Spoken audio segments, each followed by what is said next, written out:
1 week of getting my loads on time, and then there would be 1 week of sitting around waiting. Then there would be 1 week robots started loading all of the trucks, so that was even more of a mess.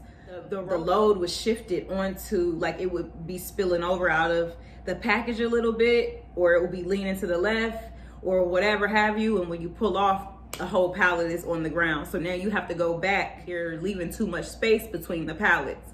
So I dealt with a lot of that, to the point where my checks went from averaging, I don't know, this is called trucking truth.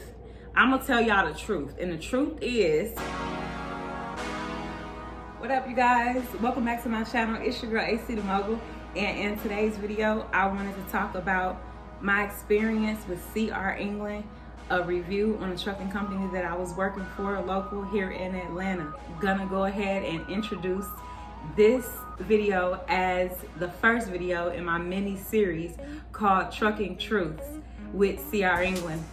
It's gonna be 4 different people speaking with me interviewing them on their experience with CR England as well. I'm familiar with them, I've worked with them, they're my co-workers and such. So make sure y'all like, subscribe, leave me some comments if there's any questions that you want to know about CR England or any other videos that you want me to create, especially if it involves trucking, health and fitness, or music. But in today's video, let's just get into it. Let's talk about CR England. Started working with CR England in April of 2024. That was the first job that I got after coming off the road. Let's get into some of the pros about working for CR England. I really appreciate how considerate they were and flexible when working with my schedule.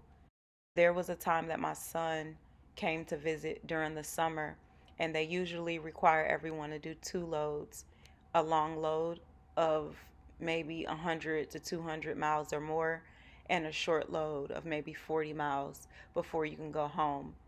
They decided to agree to work with me while my son was here during the summer, allowing me to do 1 long load of maybe 200 to 300 miles and going home right after that.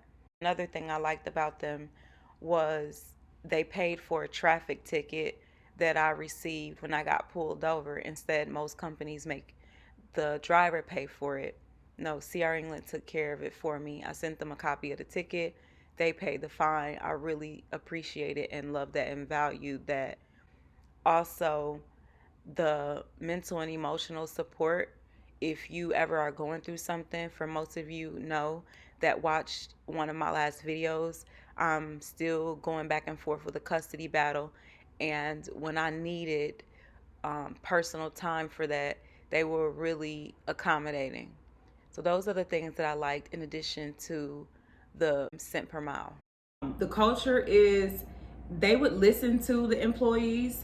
That's a good quality that I liked about it. So I guess they would say that was one of the pros. They would have staff meetings every so often. And you know me, I'm one to voice how I feel about any situation going on. I felt very comfortable voicing how I felt. So I was able to raise any questions or concerns that I had up, and it was taken. It was, access to the higher ups was there. And the location that I'm speaking of specifically, where we worked out of, was in Cartersville, Georgia, which is about 40 minutes to an hour with traffic in Atlanta. You heard me right. I would drive from my house, my apartment in Atlanta, all the way out to Cartersville, which is an hour there, 60 miles, and an hour back in traffic, an hour and a half back. I made that sacrifice to make sure that I could come home every day, because opposed to staying on the road, living in a sleeper, not taking the apartment, it was well worth it to me at the time. So if you don't know anything about the Atlanta trucking market, it's very competitive here. So any job that you're gonna apply to here, there's gonna be probably 500 to 1,000 other truckers that's applied to that job. You gotta think, all of us here, truckers, want to be home daily, and a lot of people want to live in Atlanta. So you're not gonna get a response back, or I didn't get a response back. The only job that was open and available and ready for me at that time was an hour away and an hour and a half home in traffic, which was CR England. So I took it. They pay really well, at least on paper it looks that way. They pay per mileage. There's no hourly incentive, and it starts out by your experience. So I think the lowest pay was like 92 cents a mile. I had been trucking at that time for only 4 years. So I got the 98 cents a mile, which was great to me. I never had a company that was paying me that much. You could average anywhere from the lowest, like 80 miles every so often, all the way up to maybe 500 miles a day. And I was going in at about 8 a.m. At first it was 4 a.m., but my shift changed. But I was going in about 8 a.m. and coming home, it varied. Anytime between 2 p.m. to 11 p.m. if it got real hectic that day. It just depends. I would say I did not like that you get paid, I guess, city miles only. So if you run maybe 100 miles, but 15 of it is in the city, you don't get paid for the whole 100 miles. It's confusing, but you don't get paid for your flat miles that you ran. So your GPS might say one thing, but you don't get paid, that exact thing. So there was that. And then there was also the lack of organization at this specific. So, every company is going to have their cons and pros, but that was something that I found really exhausting.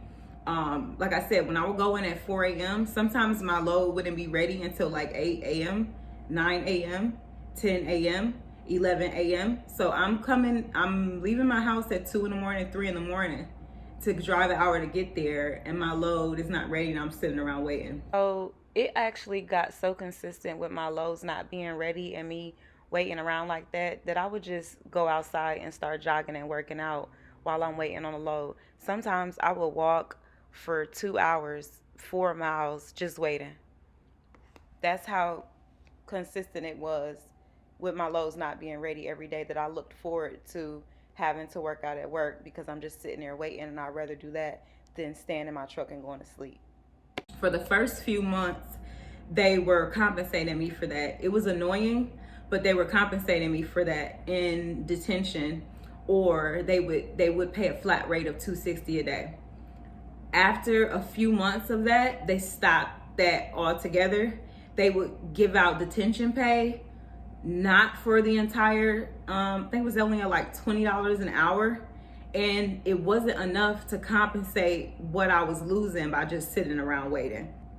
It was happening consistently, but like there would be 1 week of getting my loads on time, and then there would be 1 week of sitting around waiting. Then there would be 1 week of getting my loads and 1 week of waiting. Then it got to a transition where robots started loading all of the trucks. So that was even more of a mess. The robots were not only taking forever to load the truck, so we would come in and the loads wouldn't be ready and everybody just sitting around waiting for a load. But when it was ready, it was either overweight or underweight, and they would send you back to sit around and wait for it to get loaded or unloaded. Or the load was shifted onto, like, it would be spilling over out of the package a little bit, or it would be leaning to the left or whatever have you, and when you pull off, a whole pallet is on the ground. So now you have to go back and you have to wait again, because the way that they're loading them, they're leaving too much space between the pallets. So I dealt with a lot of that, to the point where my checks went from averaging, I would say, about $1,200 a week to dropping down to about $700 a week. Now, it did that a couple times, and I was like, okay, you know what? It's ebbs and flows, right? This is trucking. Like, I'm not expecting every day to be, I'm not expecting every day to, wake up and, oh, this is the best company in the world all the time. Like, I'm not expecting that. But it started to happen frequent enough that I started falling behind and having to do Uber on the side. You heard me. And I'm like, bro, I didn't get into trucking to be struggling, to be making $700 a week. I didn't come off the road making a $1,600 minimum guaranteed to then come here. Yes, I'm grateful that I get to live home. My quality of life is way better. I'm taking much better care of myself. But is it worth it to stay here only making $700 a week? And it would dip up sometimes. I would jump up to maybe 12, 13, 14, and then right back down to 700. So it was there. And then it got to the point where some of the office staff, you know, I felt maybe, I can't say for sure, but I felt maybe that there was some type of favoritism with the loads. So it got to the point where all the drivers are kind of like checking each other's pockets, like, oh, where they have you going today? How many miles you getting today? And we're looking like, okay, these drivers got 400 miles today. We got 80 miles. Oh yeah, there was a couple times where I would come in and I'm only getting, I'm getting 40 miles to Atlanta and 40 miles back to Cartersville. 80 miles for the day and I'm done. There's nothing else. And when I would mention like, this is all y'all have today, I should be paid for that because, you know, it's not my fault that you guys don't have any loads ready. It's not my fault that this is all you have for the day. So I should be compensated for my time, and I'm driving all the way here, gas, you know the drill. They would give something, but it still wasn't enough. It still had me taking home $700 checks. So, you know, it was basically a fight to get paid for your time after a while. And like I said, it just became like, it just fed into a scarcity mindset with not just me, but a lot of the employees. I'm just keeping it a buck with y'all.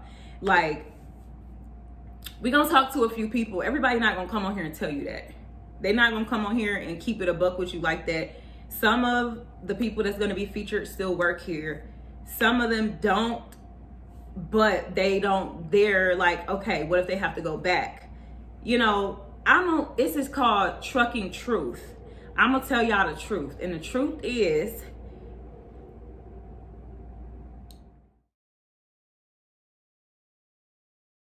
it did what it needed to do for that season in my life. I was able to get myself established where I am now because CR England allowed me to have that position with them. That's what I would say. I'm gonna be forever grateful for that. If you need a job and you're here and you're applying for several jobs and nobody's calling you back, but CR England is the only one that will take you, I'm gonna say go ahead and do that until you find something else. So that's exactly what I did. I went there, I drove the hour there, the hour back. I did what I had to do until something else opened up for me. And that's a whole nother video. I guess I'll tell you guys where I'm at now in my next video. Coming up on the next video, I'm interviewing one of my coworkers that still work there currently. Little mini series coming out, Trucking Truths, you know what I'm saying? I'm really excited about this. Go ahead and leave a comment on, you know, have you ever worked for CR England? Do you want to work for CR England? Do you live in Atlanta? Are you planning to move to Atlanta? Like, how has your luck been in the trucking industry thus far? And what type of videos and content would you like to see coming up for me next? So like this video, comment, subscribe.